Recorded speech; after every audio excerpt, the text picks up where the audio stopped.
Global IT के YouTube channel में आप सभी का एक बार फिर से स्वागत है। आज जो हम लोग स्टार्ट करने वाले हैं, जो फीचर थ्योरी की हमारी क्लासेस चल रही थी आईटीआई सेकेंड ईयर के लिए, उसका जो है पार्ट 9 सॉल्व करेंगे। ठीक है, इसके पहले की अगर आपने वीडियो नहीं देखा है तो सबसे पहले आप यूट्यूब पे चले जाइए, प्लेलिस्ट में चले जाइए, फीचर सेकेंड ईयर के नाम से प्लेलिस्ट बनी होगी। पहले पार्ट 1 से पार्ट 8 तक की वीडियो देख लीजिए, फिर 9वीं देखेंगे तो ज्यादा अच्छे से समझ में आएगा, ज्यादा मजा आएगा। ठीक है, बाकी जो मैं आपको क्वेश्चंस करवाने वाला हूँ उसका पीडीएफ आपको कहां से मिलेगा, उन क्वेश्चंस का आप फ्री में ऑनलाइन टेस्ट कहां से दे सकते हो, इसके लिए आप इस वेबसाइट पे विजिट करना पड़ेगा www.globalit.org।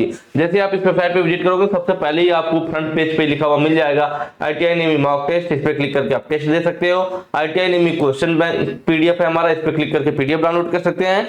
CBT exam question paper, इस पे क्लिक करके प्रीवियस ईयर में पूछे गए सीबीटी एग्जाम के पेपर डाउनलोड कर सकते हैं। सारी चीजें एक जगह दे दी गई है। थोड़ा सा मैं आपको बता दूं, आप अपने मोबाइल फोन के गूगल में सर्च कीजिएगा ग्लोबल आईटी। जैसे सर्च करेंगे पहले वेबसाइट globalit.org के नाम से मिलेगी, इस पर आपको क्लिक करना है। क्लिक करेंगे नया टैब इस पर ओपन होगा, हल्का सा नीचे स्लाइड करेंगे, जो मैंने आपको ऑप्शन बताया था सब यहीं पे मिल जाएंगे। ठीक है, पीडीएफ डाउनलोड करना है, इस पर क्लिक कर लीजिए।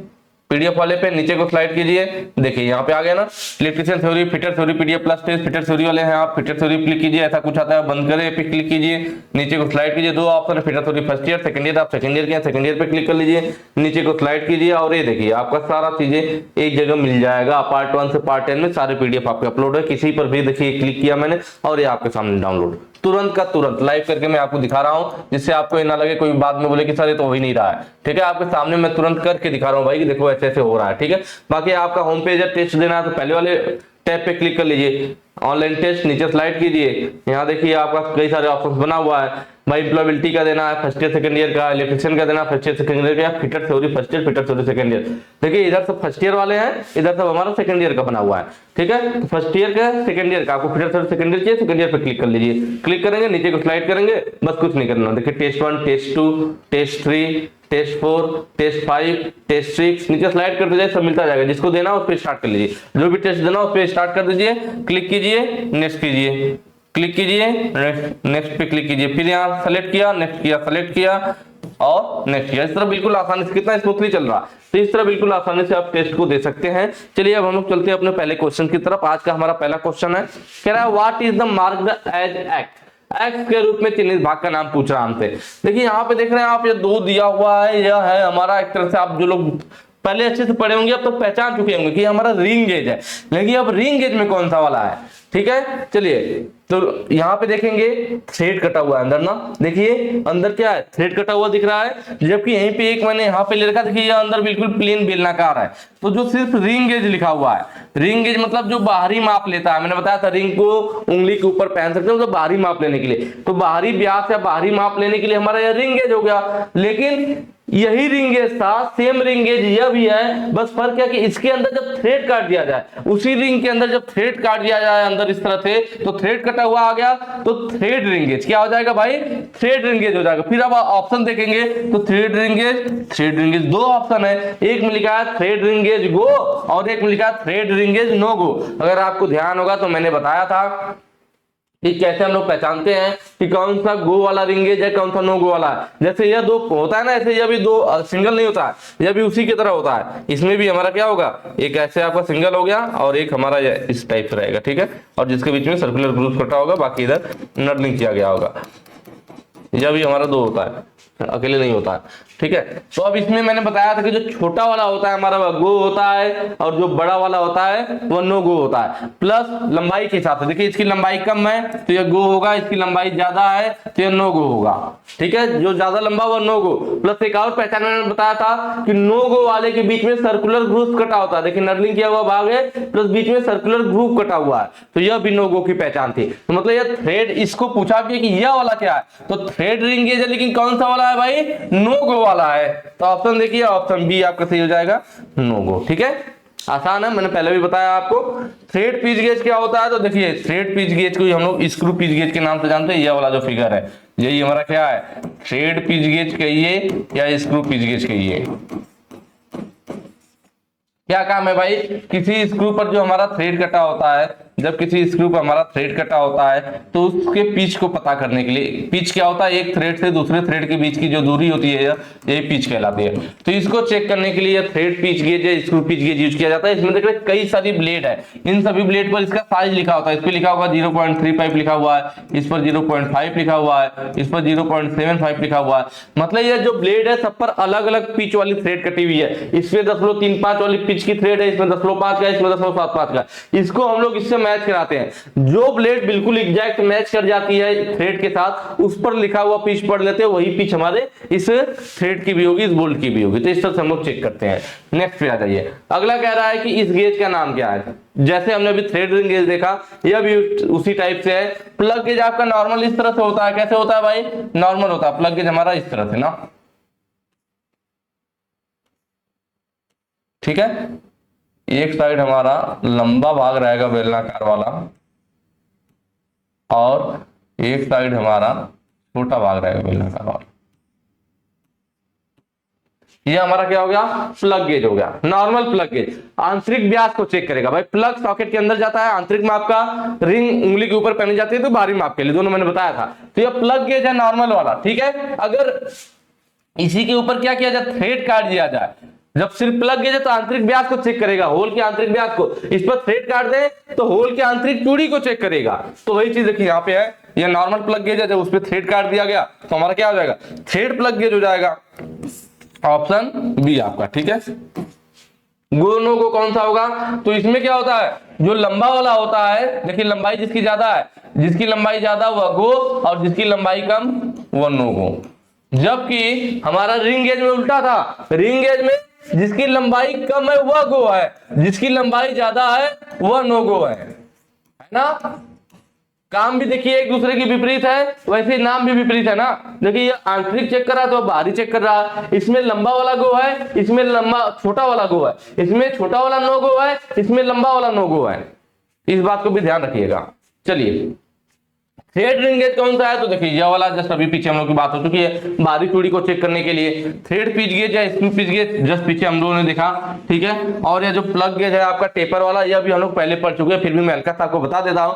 टेपर प्लग गेज क्या करेगा, देखिए प्लग गेज अगर सिर्फ लगा है, सिर्फ प्लग गेज है तो आंतरिक होल को चेक करेगा। थ्रेड लग गया, आंतरिक चूड़ी को चेक करेगा। यह भी प्लग गेज है, तो प्लग गेज है तो आंतरिक माप को चेक करेगा। लेकिन कैसा आंतरिक माप, तो आगे लगा हुआ टेपर, मतलब आंतरिक होल को तो चेक करेगा, लेकिन आंतरिक होल के टेपर को चेक करेगा। अगर कोई टेपर में होल बना हुआ है तो उसको चेक करने के लिए टेपर प्लग गेज होता है, या इसका फिगर है, ठीक है।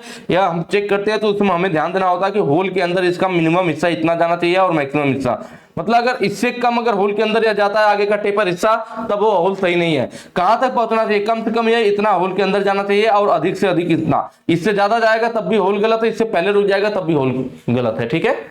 चलिए नेक्स्ट पे आ जाइए। अगला कह रहा है शीतलन दर को तेजी से प्राप्त करने के लिए, मतलब तेजी से ठंडा करने के लिए, जब हम लोग हीट ट्रीटमेंट करते हैं, उसमें उपचार करते हैं, तो उसमें मेटल को एक हाई टेम्परेचर तक गर्म करते हैं, फिर तेजी से ठंडा करते हैं, धीरे धीरे ठंडा करते हैं। तो ठंडा करने के लिए जो चीजें हम लोग यूज करते हैं उसी को क्वेंचिंग मीडिया कहते हैं। क्वेंचिंग मतलब ठंडा करने के लिए, मीडिया मतलब माध्यम, कि हमने ठंडा करने का क्या माध्यम अपनाया। जब उस जॉब का हम लोग हीट ट्रीटमेंट कर रहे थे तो उसको ठंडा करने के लिए हम लोगों ने क्या माध्यम अपनाया, तो उसी को क्वेंचिंग मीडिया कहते हैं। क्या कहते हैं भाई, क्वेंचिंग मीडिया कहते हैं। तो फिर देखिए ठंडा करने का हमारे पास कई सारे ऑप्शन, जैसे ये ब्राइन सॉल्यूशन है, ठीक है। इसको NaCl भी कहीं कहीं पे लिखता है, आएगा समझ में, ब्राइन सॉल्यूशन या NaCl भी कहीं कहीं लिखता है।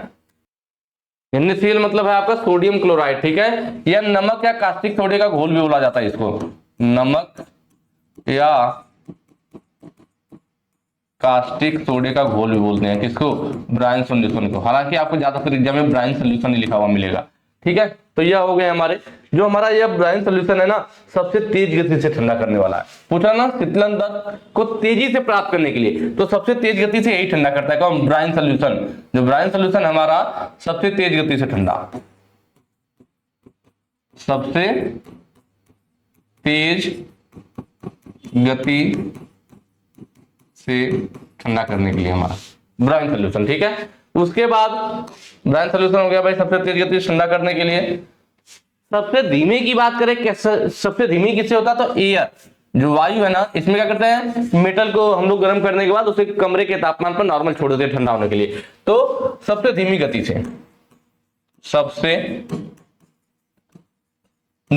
से ठंडा करने वाला हमारे पास यही है।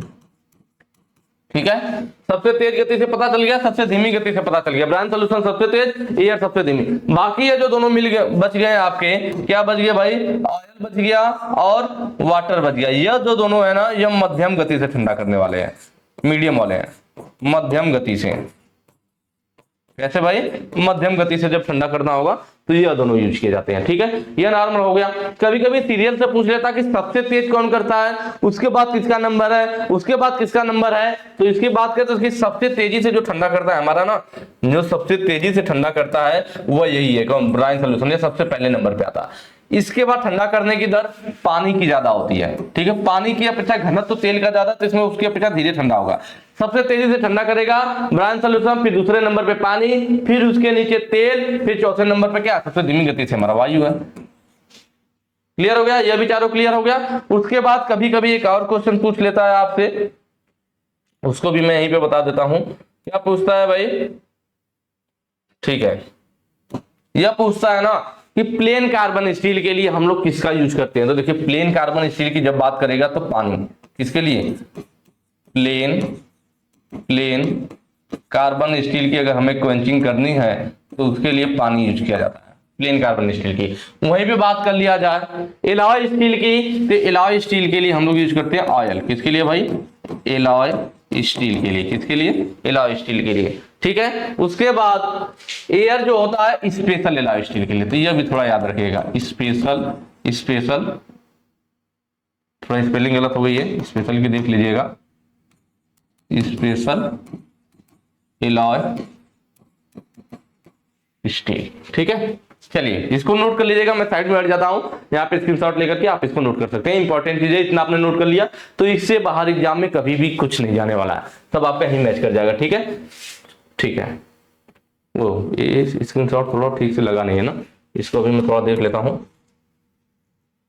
तब ये ज्यादा क्वेश्चन अच्छे से समझ में आएगा। ठीक है, चलिए इस क्वेश्चन को समझने के लिए ना, जो इसमें ग्राफ बना हुआ है, यह ग्राफ आपको दिख रहा है, थोड़ा सा यहाँ पे आपका समय लगेगा, लेकिन इस ग्राफ को एक बार समझ लीजिए, इसके बाद इस ग्राफ से रिलेटेड कोई भी क्वेश्चन आएगा बड़ी आसानी से दे पाओगे। ठीक है, तो एक बार हम लोग इस ग्राफ को समझ लेते हैं, फिर मैं आपको आंसर बताऊंगा। डायरेक्ट आंसर बताने को तो मैं बता दूं, लेकिन फिर वही रटने वाली बात हो जाएगी। ठीक है, देखिए जो ग्राफ है उसको मैंने यहाँ पर बड़ा करके लिया हुआ है। ठीक है, यहाँ पर जो ग्राफ बना हुआ है, इसमें यह वाली जो लाइन है, इधर वाली जो है, कार्बन के परसेंटेज को दिखाता है कि किसी भी स्टील में लोग बात करते हैं ना, कार्बन की मात्रा बढ़ाते हैं, किसी भी स्टील में कार्बन की मात्रा बढ़ाई जाती है। तो यह जो नीचे वाली लाइन है, यह कार्बन की परसेंटेज को दिखा रहा है कि पहले कार्बन की मात्रा 0% है, यहाँ 0.2% हुआ, 0.4 हुआ, 0.6 हुआ, 0.8, 1%, इधर कार्बन की मात्रा बढ़ा रहे हैं। जब कार्बन की मात्रा बढ़ा रहे हैं तो फिर स्टील के टेम्परेचर पे क्या फर्क पड़ रहा, ठीक है, तो टेम्परेचर, इधर टेम्परेचर डिग्री सेल्सियस में ऊपर को बढ़ता जा रहा है, इधर कार्बन की परसेंटेज बढ़ती जा रही है। तो ये दो लाइनें हैं, इन्हीं दोनों लाइनें के आधार पे हम लोग अभी सारी चीजें देखेंगे, सब क्लियर हो जाएगा, बस ध्यान से आप लोग देखिएगा। ठीक है, चलिए स्टार्ट करते हैं। ठीक है, तो यहाँ पे जो x के रूप में पूछ रखा है इसने जिसको x के रूप में पूछा है वो ये चीज है। ठीक है, इसको यह पूछ रखा है कि भैया इसको हम लोग इस लाइन को जो है क्या कहते हैं, इसी को पूछ रखा है। ठीक है, हम लोग सबको देखेंगे। देखिए यहाँ पर ना, जैसे जैसे हम लोग कार्बन की मात्रा बढ़ाते हैं तो वैसे वैसे क्या होता है, मैंने आपको बता रखा है कि कार्बन की मात्रा बढ़ने पर आपकी चाहे कार्बन की मात्रा कितना भी ज्यादा हो या कम हो, आपका लोअर क्रिटिकल टेम्परेचर, जिसे LCT लोअर क्रिटिकल टेम्परेचर कहते हैं, वो हमेशा एक समान रहता है। कितना रहता है, 723 डिग्री सेल्सियस रहता है।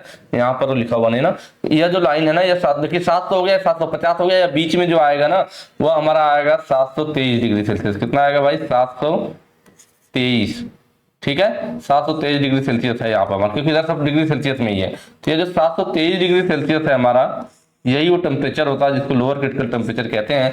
और ये सभी के लिए एक समान होता है, मतलब आप कार्बन की मात्रा चाहे देखिए 0% है तब भी ये 723 डिग्री सेल्सियस है, 0.2 हुआ तब भी लाइन देखिए कोई फर्क पड़ रहा है, 723 डिग्री, 0.4 पर भी ये 723 डिग्री सेल्सियस है, 0.6% कार्बन की मात्रा करने पर भी यह वही है।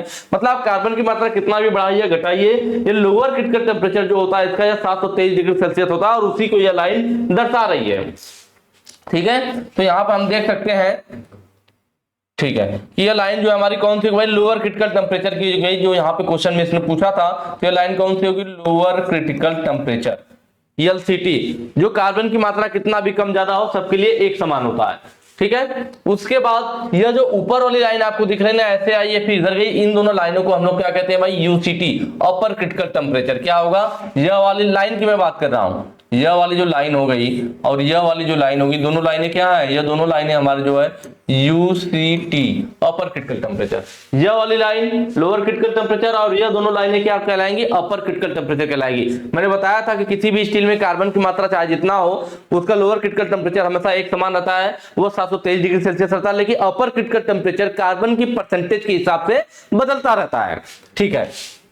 इतना समझ में आया होगा। अब हम लोग इसके मटेरियल की बात करें ना, तो देखिए शुरू में 0. आप अपर क्रिटिकल वाली देखिए 0.2 जब कार्बन की मात्रा थी, तो यहाँ पर अगर मैं देखना चाहूँ इसका टेम्परेचर, यहाँ से लगभग एक लाइन खींच लेंगे ना, ये लाइन जा रही है यहाँ सीधे, तब इसका टेम्परेचर लगभग कितना है, तो यहाँ देखिए 850 से थोड़ा ज्यादा है। कब, जब 0.2 कार्बन स्टील में कार्बन की परसेंटेज 0.2% थी, सीधा लाइन हमने खींचा तो ये कहाँ, ये टेम्परेचर के इस चीज में मिल रहा है ना, 850 से थोड़ा सा ज्यादा है, ठीक है। अगर वही कार्बन की मात्रा हमने स्टील में क्या कर दी, 0.4% कर दी, तब देखिए तब ये यहां जाके टकराया, तो ये कितना आ गया, तब इसकी टेम्परेचर कितना आ गया, तो देख रहे हैं 850, 800 से ज्यादा, 850 से कम आ गया। मतलब जैसे जैसे हम स्टील में कार्बन की मात्रा बढ़ाते जा रहे हैं, देख रहे हैं उसका अपर क्रिटिकल टेम्परेचर वाली लाइन है ना, उसका अपर क्रिटिकल टेम्परेचर कम होता जा रहा है। यह देखिए अब 800 से भी कम आ गया, जब कार्बन की परसेंटेज हमने 0.6 किया तो इसका टेम्परेचर 800 से भी कम आ गया। मतलब आप कह सकते हो कि जैसे जैसे हम लोग स्टील में कार्बन की मात्रा बढ़ाते जा रहे हैं, वैसे वैसे क्या हो रहा है, उसका जो टेम्परेचर है, अपर क्रिटिकल टेम्परेचर, वो धीरे धीरे कम होता जा रहा है, बार बार नीचे आता जा रहा है।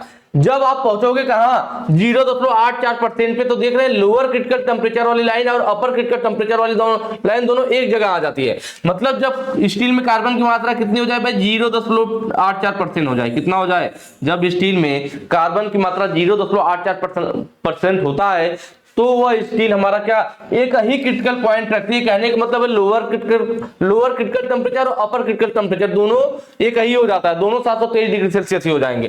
तो यह कई बार एग्जाम में पूछा गया है। तो जो स्टील 0.8, जिस स्टील में कार्बन की मात्रा 0.84% होती है, उसको हम लोग इटोक्टोइड स्टील कहते हैं। क्या कहते हैं भाई, इटोक्टोइड स्टील कहते हैं, इटोक्टोइड स्टील बोला जाता है। इस स्टील इटोक्टोइड, ठीक है, थोड़ा सा छूट गया मुझसे, एक सेकंड थोड़ा सा रुकिएगा, ठीक है। क्या बोला जाता है भाई, इटोक्टोइड स्टील बोला जाता है। इस समय यह स्टील संपूर्ण रूप से पेयरलाइट में बदल चुकी होती है। 0.84% कार्बन की मात्रा मिलाने पे स्टील हमारी संपूर्ण रूप से पेयरलाइट मात्रा में बदल जाती है और उस स्टील को इटोक्टोइड स्टील के नाम से जानते हैं। और यही हमारी वो स्टील है, कई बार पूछता है एग्जाम में कि कौन सा स्टील हमारा लोअर और क्रिटिकल टेम्परेचर का एक ही पॉइंट रखता है, तो इटोक्टोइड स्टील होती है जिसमें कार्बन की मात्रा 0.84% होती है। यह स्टील अपर क्रिटिकल और लोअर क्रिटिकल का एक ही पॉइंट रखता है, मतलब क्रिटिकल टेम्परेचर का एक ही पॉइंट रखता है, दोनों टेम्परेचर इसका सेम होते हैं, लोअर और अपर। देख रहे हैं ना, दोनों लाइनें आकर के एक जगह पे मिल गई। लेकिन अब जब 0.84% से कार्बन की मात्रा जब बढ़ना स्टार्ट करेगी, तो देखिए अब धीरे धीरे अपर क्रिटिकल भागने लगेगा। अब जब 0.84% के बाद जब कार्बन की मात्रा बढ़ाएंगे, तो जितना अधिक कार्बन की मात्रा उतना टेम्परेचर ज्यादा। समझ रहे हैं कि नहीं बात को, समझिए। जब 0.84% से पहले की बात हो रही थी, तब कार्बन की मात्रा जितना ज्यादा बढ़ता जा रहा था, टेम्परेचर अपर क्रिटिकल टेम्परेचर उतना घटता जा रहा था। लेकिन 0.84% के बाद जब कार्बन हमने बढ़ाना शुरू किया, तो कार्बन की मात्रा जितनी ज्यादा, अपर क्रिटिकल टेम्परेचर भी उतनी ज्यादा। तो जिस स्टील में 0.84% से कम कार्बन होता है, उसे हाइपोइटोक्टोइड स्टील कहते हैं। क्या कहते हैं, हाइपोइटोक्टोइड स्टील। और जिस स्टील में 0.84% से ज्यादा कार्बन होता है, उसे हाइपर इटोक्टोइड स्टील कहते हैं। हाइपर और हाइपो मतलब कम, हाइपर मतलब इससे ज्यादा। मतलब आप कह सकते हो जब हाइपोइटोक्टोइड स्टील होगा, 0.84% से कम कार्बन की मात्रा होगी, उस केस में कार्बन जितना बढ़ेगा, अपर क्रिटिकल टेम्परेचर उतना डाउन होगा। लेकिन हाइपर इटोक्टोइड स्टील में मतलब कार्बन जब 0.84% से ज्यादा हो, उस केस में कार्बन जितना बढ़ेगा, टेम्परेचर भी अपर क्रिटिकल वाला उतना बढ़ेगा। ठीक है, क्लियर हुआ है चीज। चलिए, ये क्लियर हुआ होगा। तो एक चीज और हम लोग यहाँ पे थोड़ा क्लियर करते हैं, इसको मैं थोड़ा इरेज कर लेता हूं ना। ठीक है, ठीक है, ठीक है। चलिए, ये तो चीज मैंने आपको बताई थी कि जो यह क्वेश्चन में पूछा हुआ था, उसका आपसे क्या हो जाएगा, यह वाला, यही चीज पूछा था ना, यह वाला। यह लाइन कौन सी है भाई, तो यह लाइन हमारी कौन सी है, यह लाइन है लोअर क्रिटिकल टेम्परेचर, LCT। ठीक है, इतना क्लियर हुआ। देखिए अब एक चीज और मैं आपको यहाँ पे बता दूं कि जो यह वाला लाइन है ना, यह 0.84% से पहले और 723 डिग्री सेल्सियस के नीचे, यह जो हमारा इतना स्टील रहेगा उसमें जो स्टील संरचना बनाती है ना, वो फेराइट संरचना होती है। कौन सी होती है भाई? फेराइट संरचना होती है प्लस पियरलाइट, फेराइट और पियरलाइट संरचना होती है, ठीक है। लेकिन 10.84% से जब अधिक होता है तो फेराइट हमारा खत्म हो चुका। फेराइट देखिए शुद्ध लोहा होता है। फेराइट क्या होता है हमारा? ये शुद्ध लोहा होता है, शुद्ध लोहा होता है, शुद्ध लोहा जिसमें कार्बन क्या होता है? कार्बन की जो मात्रा होती है ना वो 0% होती है फेराइट संरचना में। तो जो हमारे यहाँ पे कार्बन की मात्रा बढ़ता जा रहा है तो इसमें कार्बन है, तो इसलिए फेराइट और पियरलाइट दो संरचनाएं हैं। 10.84% बात की है जो हमारी संरचना रहेगी 723 डिग्री सेल्सियस के नीचे वाली, ये हमारी जो बनाएगी ये फेराइट पियरलाइट है, और ये सीमेंटाइट और पियरलाइट बनाएगी। क्या बनाएगी भाई? सीमेंटाइट प्लस पियरलाइट, ठीक है। इसके बाद अगर ऊपर 723 डिग्री सेल्सियस की बात करें और ये अपर क्रिटिकल टेम्परेचर नीचे, तो मैंने बात किया है कि जब भी हमारा स्टील है जब वो अपने लोअर क्रिटिकल टेम्परेचर पहुंचता है तो अपने आंतरिक संरचना में परिवर्तन करना प्रारंभ शुरू कर देता है। आंतरिक संरचना में परिवर्तन आना शुरू होगा कहां से? यहां से। मतलब आंतरिक संरचना में परिवर्तन आने का मतलब है कि वहां से कार्बन घुलना प्रारंभ करता है स्टील के अंदर। जब वो अपने अपर क्रिटिकल टेम्परेचर पे पहुंचती है तब कार्बन पूर्ण रूप से घुल चुका होता है। उस संरचना को ये ऑस्टेनाइट बोलते हैं। क्या बोलते हैं? ऑस्टेनाइट। मतलब ये जो अपर क्रिटिकल लाइन वाली है इसके ऊपर जो पूरी संरचना बनेगी वह क्या बनेगी भाई? ऑस्टेनाइट बनेगी। क्या बनेगी? ऑस्टेनाइट। क्योंकि मैंने अभी आपको बताया, क्या बताया कि जो हमारी स्टील होती है जब वो लोअर क्रिटिकल टेम्परेचर पे पहुंचती है तो उसकी आंतरिक संरचना में परिवर्तन आना शुरू होता है। मतलब उसमें कार्बन घुलना स्टार्ट करता है। वो पूर्ण रूप से कब घुलेगा? जब वो अपर क्रिटिकल टेम्परेचर पे पहुंच जाएगा तब स्टील में कार्बन पूर्ण रूप से घुल चुका होता है और उस संरचना को ऑस्टेनाइट संरचना बोलते हैं। मतलब अपर क्रिटिकल टेम्परेचर के ऊपर या जो भी संरचना होगी वो पूर्ण रूप से ऑस्टेनाइट में बदल गई होगी। किसमें?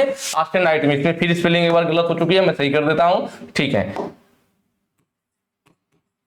ऑस्टेनाइट, ठीक है। उसके बाद तब यह संरचना क्या होगी? लोअर से ऊपर और अपर क्रिटिकल नीचे, इस बीच में जब कार्बन घुल रहा था तब उस संरचना को क्या बोलते हैं? तब हम लोग उस संरचना को बोलते हैं फेराइट प्लस ऑस्टेनाइट में होता है। किसमें होता है? फेराइट प्लस ऑस्टेनाइट में होता है। अगर इस संरचना की बात करता तो जो ये खाली है, या इधर वाली की बात करें, यह जो हमारी संरचना यहाँ बीच में बची तो यह क्या होगी? तो देखिए सीमेंटाइट पियरलाइट था तो ये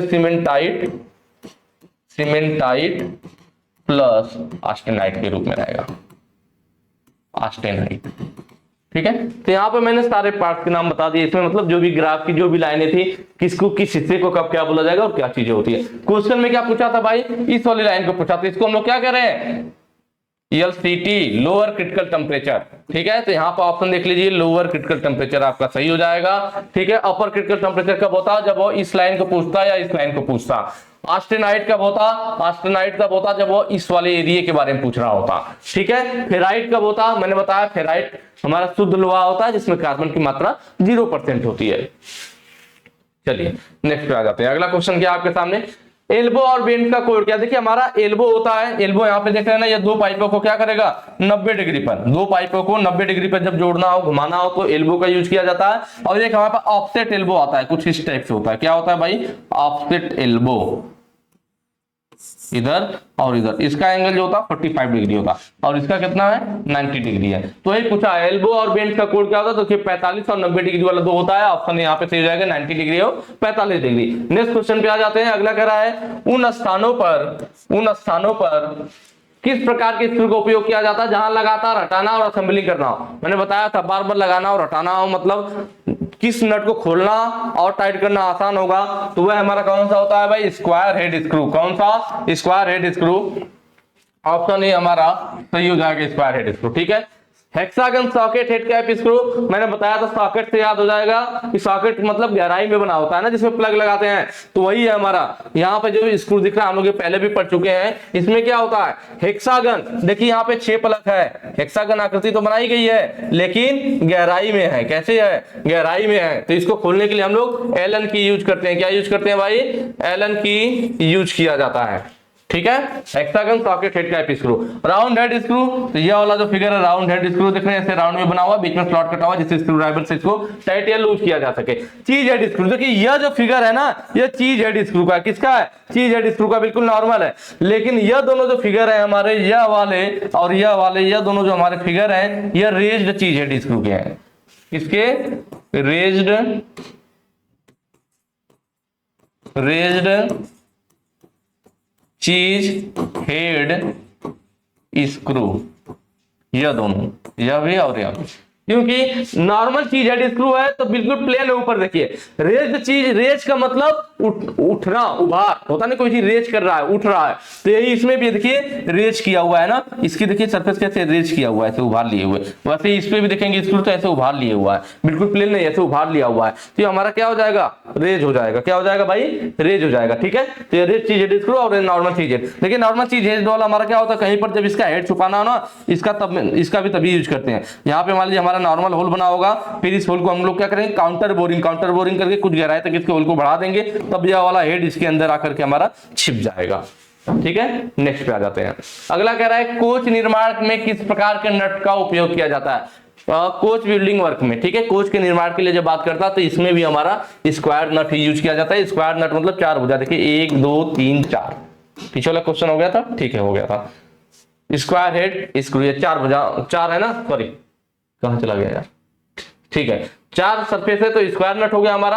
तो स्क्वायर नट का यूज हमारा किया जाता है कोच बिल्डिंग वर्क में। ठीक है, विंग नट क्या है, तो देखिए यह जो आपको फिगर दिख रहा है यह विंग नट का है, पंख जैसा दिख रहा है ना, पंख की तरह है, तो ये हमारा क्या हो गया, विंग नट हो गया। कहां कहां पाया जाता है, तो आप लोग देखे होंगे इसको, हेक्सा पर लगा होता है भाई, कहां लगा होता है, हेक्सा पर लगा होता है। बिवेल गेज, बिवेल गेज कहिए या स्क्वायर कहिए, बिवेल स्क्वायर कहिए, उस पर लगा होता है आपका। और कहां होता है, हैंड वाइज पे होता है, हैंड वाइज पे होता है। बाकी 1-2 कमेंट आप लोग करके बताइएगा अगर आपने इसको कहीं देखा है तो। 2-3 तो मैंने बता दिया, बेवेल स्क्वायर या बेवेल गेज पे, हेक्सा पे या विंग नट लगा होता है, हैंड वाइज पे लगा होता है। बाकी अगर आपने कहीं देखा है तो कमेंट करके जरूर बताइएगा। ठीक है, विंग नट की बात हो गई हमारी। यह भी हमारा जब हाथ की मदद से टाइट या लूज करना हो तब इस नट को यूज करते हैं।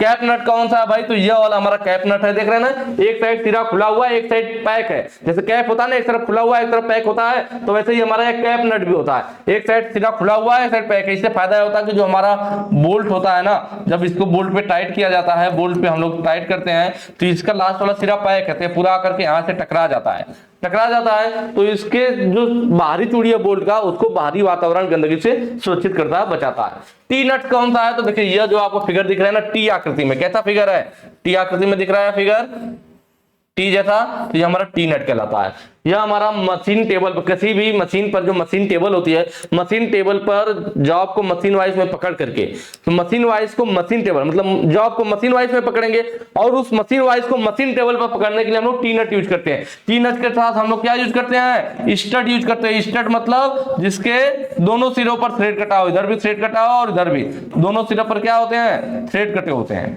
ठीक है, तो एक साइड हम लोग टी नट लगाते हैं, एक साइड नॉर्मल नट लगाते हैं। जो हमारा मशीन होती है, जो मशीन की टेबल होती है जिसमें मशीन वाइज पकड़ना होता है, मशीन के टेबल पर हमारा स्लॉट कटा होता है। क्या कटा होता है भाई, मशीन के टेबल पर हमारा स्लॉट कटा होता है। ठीक है, इस तरह से कुछ होगा हमारा। ठीक है, ये हमारी मशीन टेबल होगी, मशीन टेबल पर इस तरह से हमारा क्या है, स्लॉट कटा हुआ है। ये जो हमारा टी नट होता है ना, तो ये जो चौड़ा वाला हिस्सा यहाँ आकर के टकरा के फंस जाता है, और ये पतला वाला जो हिस्सा है इसके अंदर चला जाता है। फिर इसी पर हमारा यहाँ से स्टड लग जाएगा, स्टड लग करके मशीन वाइस को पकड़ते हुए ऊपर से नॉर्मल नट लगा के टाइट कर देते हैं। नेक्स्ट पे आ जाइए।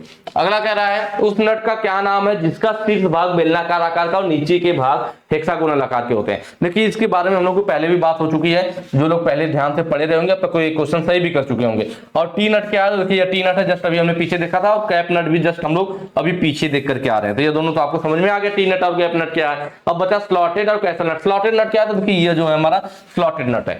जब हमारे मशीनों में ज्यादा कंपन होता है, वहां पे नट वगैरह के खुलने का चांस रहता है, ऐसे जगहों पे हम लोग लॉक नट के रूप में हमने नट को बनाया, तो उसी को स्लॉटेड नट कहते हैं। इसमें क्या किया गया कि जो हमारा नट होता है, नट में की जो मोटाई है उसमें 1/3 गहराई तक, कितना भाई 1/3 गहराई तक हमने क्या किया, सभी फेस पर हेक्सागोनल था, सभी 6 फेस पर स्लॉट काट दिया। स्लॉट काटने के बाद हमने क्या किया, जब जो हमारा बोल्ट होता है ना जिसपे हमें इस नट को लगाना है, तो बोल्ट पे हमारा क्या कटा होता है, थ्रेड कटा होता है, और यहां में भी एक होल बना होता है।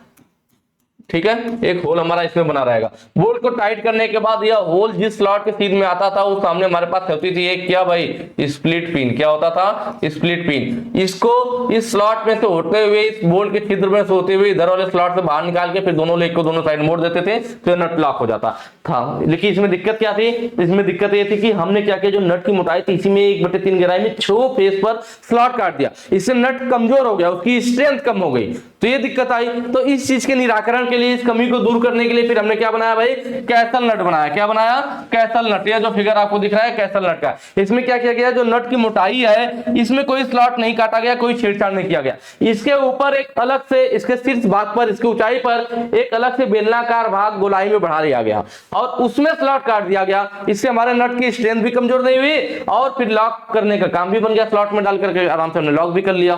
तो यही हमारा क्या हो जाएगा, कैसल नट। एक क्वेश्चन में पूछा भी था जिसका शीर्ष भाग बेलनाकार आकार का और नीचे का भाग हेक्सागोनल होता है। देखिए नीचे का भाग हेक्सागोनल था और ऊपरी भाग बेलनाकार आकार में, शीर्ष भाग हमने बेलनाकार आकार में बढ़ा लिया था। कौन सा नट है, कैसल नट है। क्यों बनाया गया ये भी मैंने आपको बता दिया है। नेक्स्ट पे आ जाइए। अगला कह रहा है हैवी ड्यूटी असेंबली कार्य में, हैवी ड्यूटी असेंबली कार्य में किस प्रकार के मशीन स्क्रू का उपयोग किया जाता है। देखिए heavy duty, light duty. Heavy duty के लिए भारी कामों के लिए कौन सा यूज करते हैं और लाइट ड्यूटी हल्के कामों के लिए कौन सा यूज करते हैं। मैं आपको दोनों बता दूंगा जिससे आपको आगे दिक्कत ना हो, इससे रिलेटेड क्वेश्चन आता है बिल्कुल आसानी से सॉल्व कर पाओ। इस चीज को कहीं कॉपी पे नोट कर लीजिएगा, ठीक है। जो पैन हेड स्क्रू है, देखिए यह जो फिगर है हमारा पैन हेड स्क्रू का है। चीज हेड स्क्रू, ठीक है, यह हमारा किसका हो गया, चीज हेड स्क्रू का हो गया। राउंड हेड स्क्रू, राउंड वाला कहां गया भाई, यह हो गया हमारा राउंड हेड स्क्रू।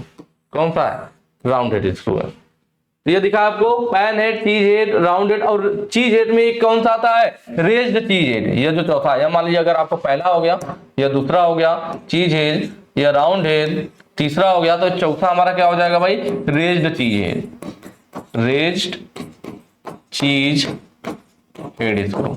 ये चारों हमारे जो है ना, ये लाइट ड्यूटी वाले। कौन से वाले हैं भाई, लाइट ड्यूटी वाले हैं, ठीक है। तो ये दोनों जो फिगर है हमारे रेज्ड चीज हेड के हैं। किसके हैं, ये दोनों जो हमारे फिगर है यही हमारे रेज्ड चीज हेड वाले हैं। यह और ये दोनों क्या है, रेज्ड चीज। ये देखिए नॉर्मल चीज हेड बिल्कुल प्लेन था। रेज्ड चीज हेड मतलब चीज हेड है लेकिन क्या है, चीज हेड है लेकिन रेज्ड वाला है, उभार लिए हुए। देखिए बिल्कुल प्लेन है, ये उभार लिए हुए है। यह भी हमारा वही वाली चीज है, ऐसे उभार लिए हुए है, ठीक है। तो रेज्ड चीज हेड हो जाएगा आपका। तो मैंने क्या बताया, पैन हेड स्क्रू, ठीक है, चीज हेड स्क्रू और रेज्ड चीज हेड स्क्रू और आपका राउंड हेड स्क्रू। ये चारों जो है लाइट ड्यूटी वाले हैं। कौन से हैं, लाइट ड्यूटी वाले हैं। आई बात समझ में, यह तीनों और यह वाला, ये चारों क्या हो गए, लाइट ड्यूटी वाले हो गए, लाइट ड्यूटी। अब बचा क्या भाई, hexagon head screw. Hexagon head screw, तो यह जो है हमारा देखिए हेक्सागन हेड स्क्रू है, या फिर hexagon socket head cap screw, ठीक है। काउंटर संक हेड स्क्रू, काउंटर संक हेड स्क्रू। और देखिए यह पहला हो गया हमारा, यह दूसरा हो गया, यह तीसरा हो गया और चौथा हो जाएगा हमारा स्क्वायर हेड स्क्रू।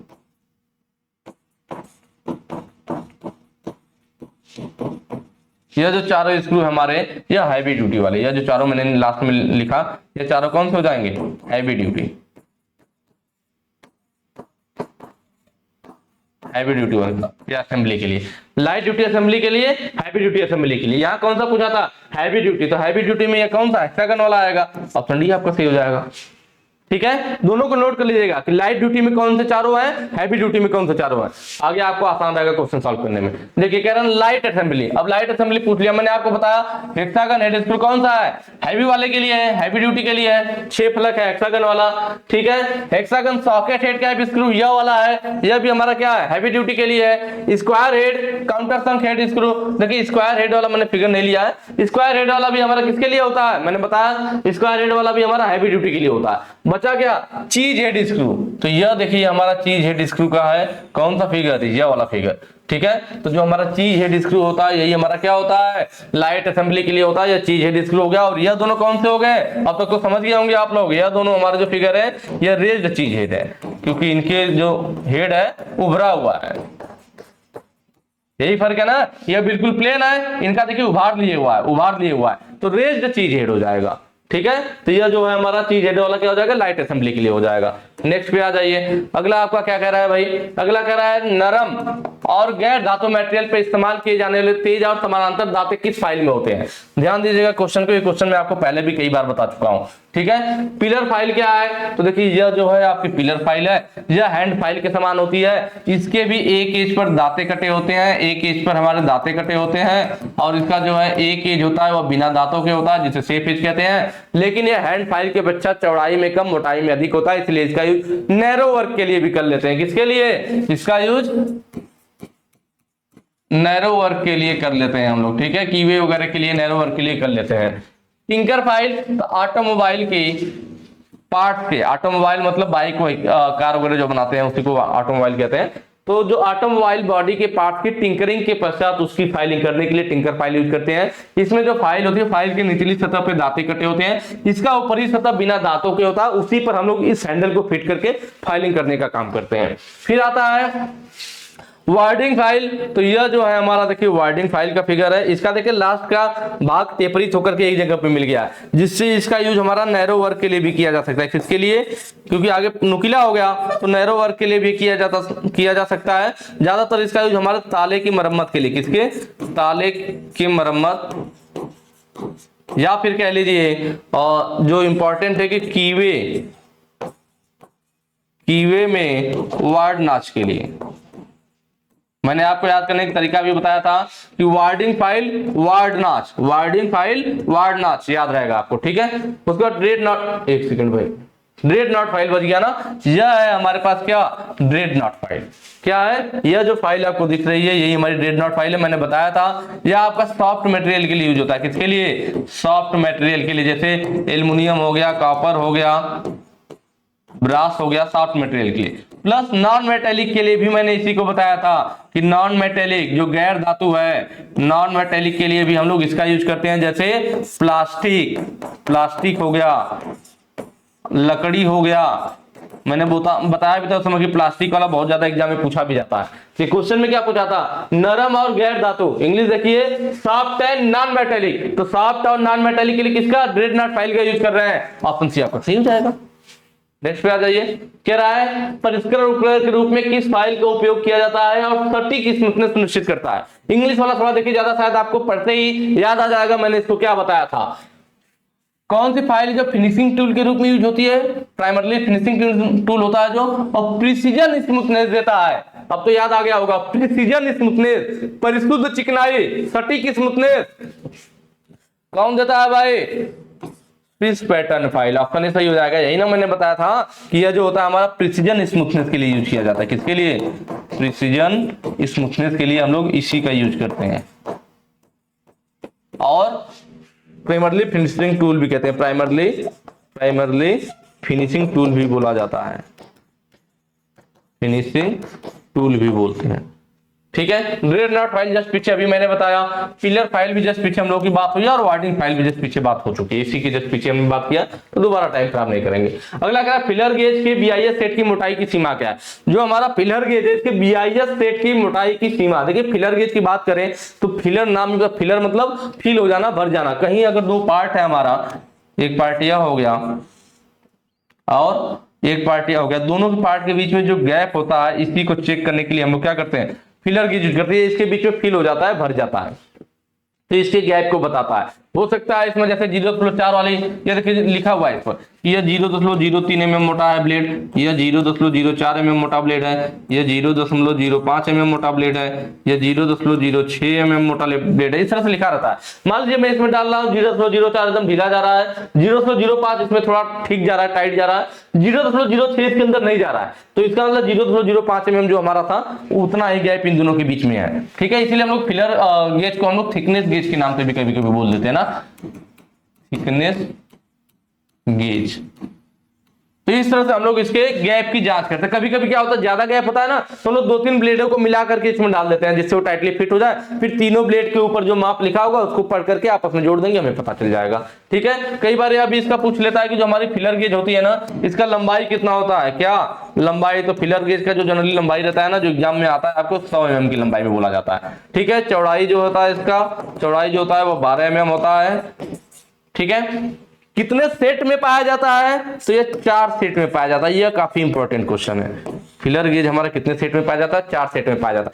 किस रेंज में पाया जाता है, तो ये 0.03 से 1 mm तक, मतलब इसकी जो ब्लेड हमें मोटाई मिलती है 0.03 से 1 mm तक मोटाई में मिलती है। देख रहे हैं बढ़ता जा रहा है 0.03, 0.04, 0.05, 0.06 ऐसे बढ़ता जाएगा और 1 mm तक जाएगा। तो इस हमारी रेंज में मिलती है, इस मोटाई के में मिलती है। बाकी यह भी पूछता है कि एक ब्लेड से दूसरे ब्लेड के बीच में मोटाई का अंतर कितना होता है। आप देख के खुद बताइए, ये 0.03 mm मोटा है, ये 0.04, 0.05, 0.06 सबके बीच में कितना गैप आ रहा है, इसके बीच में 0.01 का गैप, फिर इसके बीच में भी सेम वही गैप है, इसके बीच में भी सेम वही गैप है। मतलब किस स्टेप में गैप रहता है, तो वो 0.01 mm के स्टेप में गैप रहता है। ठीक है, तो यहाँ पे ऑप्शन देख लीजिए है क्या, कहीं पे देखिए 0.03 से 1 mm, वही था ना 0.03 से 1 mm के स्टेप में रेंज में मिलेगा। स्टेप आप 0.01 mm, 0.01 mm, तो ऑप्शन सी आपका सही हो जाएगा। ठीक है, नेक्स्ट पे चलते हैं। अगला इस स्लिप गेज का ऊंचाई कितना, देखिए यहाँ पे एक न्यूमेरिकल टाइप का आ गया है ना, इसका स्लिप गेज का ऊंचाई पूछ रहा है। यहाँ पे हम देखेंगे ना तो कई सारे स्लिप गेज ये लोग लगा रखे हैं। कितना है भाई, देखिए एक स्लिप गेज हो गया, 2 हो गया, 3 हो गया, 4, 5, 6 स्लिप गेज लगाया गया ना। इन 6 स्लिप गेज को लगा करके हम लोग क्या कर रहे हैं, इसको मापने की कोशिश कर रहे हैं, जो भी टेपर पर निकालना है। इसकी बात हुई थी कि जो हमारा साइन बार होता है मिनिमम 1 मिनट तक, मैक्सिमम 45 डिग्री तक के कोण को चेक करता है। इसमें जो बात करें अगर हम, तो यहाँ पे देखिए इस साइन बार की लंबाई दे दिया, देखिए यहाँ सेंटर हो गया, रोलर के सेंटर पे लाइन खींच के इनके बीच की लंबाई दे रखा, मतलब यह साइन बार की लंबाई हो जाएगी ना, कितना दे रखा, 100 दे रखा है। ठीक है, हमें इसको निकालना है, आपको फार्मूला याद होना चाहिए तभी काम बनेगा। फार्मूला बहुत आसान है, रटने की चीज नहीं है। Sine theta is equal to क्या होगा, देखिए ये त्रिकोणमिति के सिद्धांत पे काम करता है, तो साइन थीटा बराबर आप लोग जानते होंगे भाई, साइन थीटा बराबर क्या होता है, लंब बटे कर्ण, एल बाई के, लाल बटे का से याद होगा ना, लंब बटे कर्ण, यही तो होता है। चलिए, तो लंब क्या है इसमें, देखिए अगर इसमें मैं देखूं तो यह हमारा जो साइन बार है कर्ण बना दिया एक, और यहाँ पे क्या हो, देखिए यहाँ से ये लाइन चली गई और यहाँ पे आ गया और यहाँ पे एक त्रिभुज बन गया ना, एक हमारा क्या बन गया, त्रिभुज बन गया। आधार का काम यहाँ पे कौन कर रहा था, जो डेटम सरफेस प्लेट होती है, जो डेटम सरफेस प्रदान करती है वो आधार का काम कर रही है।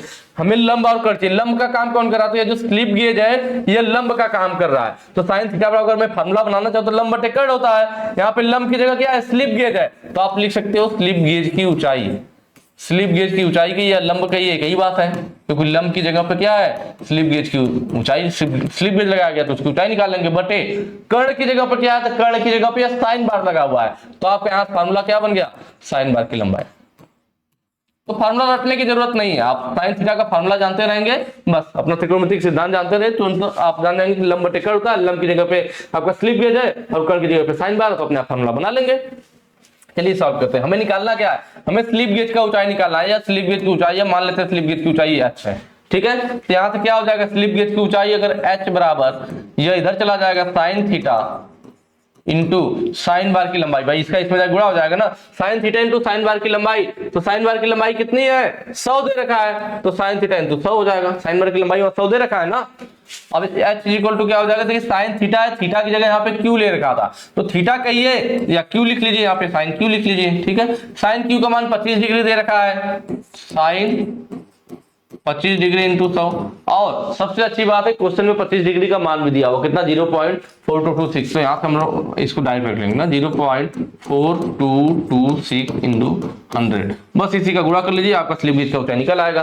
गुणा करना बहुत आसान है, जब कभी भी इस तरह से होता है ना 10, 100, 1000, मतलब एक के गुणक में ऐसे जीरो हो और उनका हमें गुणा करना तो बहुत आसान होता है। कभी भी गुणा करते हैं जितने जीरो होंगे उतना दशमलव दाहिनी ओर खिसक जाएगा, बस काम खत्म, और कुछ नहीं करना होता जब इस टाइप का गुणा करना होता। तो यहाँ पे कितने जीरो है, 2 जीरो है, तो यहाँ पे क्या होगा, 2 जो दशमलव यहाँ पे या 2 अंक दाहिनी तरफ खिसक जाएगा, 1, 2 यहाँ पे दशमलव लग जाएगा, 42.26। ठीक है, ऑप्शन देख लीजिए, ऑप्शन कौन सा हो जाएगा भाई, बी वाला 42.26। तो बस इस तरह से बिल्कुल आसानी से आप इसको सॉल्व कर सकते हैं। नेक्स्ट पे आ जाइए, कह रहे कार्यखंड के आंतरिक व्यास को मापने के लिए किस उपकरण का उपयोग किया जाता है। देखिए यहाँ पे एक उपकरण दिखाया गया है, हम लोग क्या कर रहे हैं, आंतरिक व्यास इंटरनल डायमीटर, जबकि अगर आप यही अपना निम्मी वाला क्वेश्चन देखेंगे तो यहाँ पे बाहरी व्यास लिख दिया है।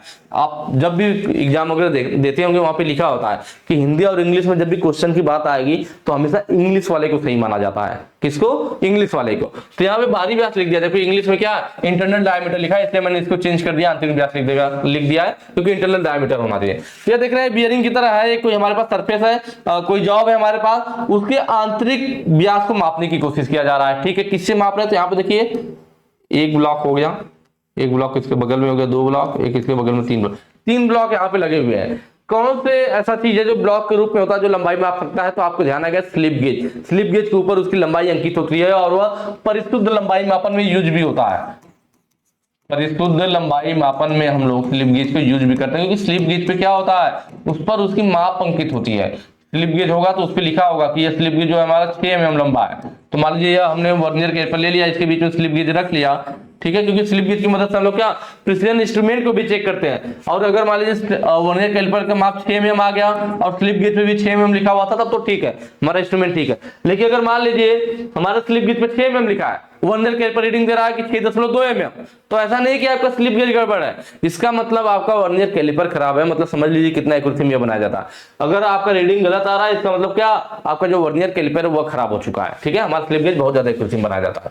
तो यहाँ पर वही है, स्लिप गेज लिया गया, स्लिप गेज लगा करके इसके अंदर हम लोग आंतरिक व्यास मापने की कोशिश कर रहे हैं। तो ऑप्शन देखिए, ऑप्शन यहाँ पे जो सी वाला है, स्लिप गेज का उपयोग करके विशेष जबड़े की जोड़ी, या विशेष जबड़ा है जिसमें स्लिप गेज का उपयोग करके हम लोग माप को मापना चाह रहे हैं, तो ऑप्शन सी सही हो जाएगा।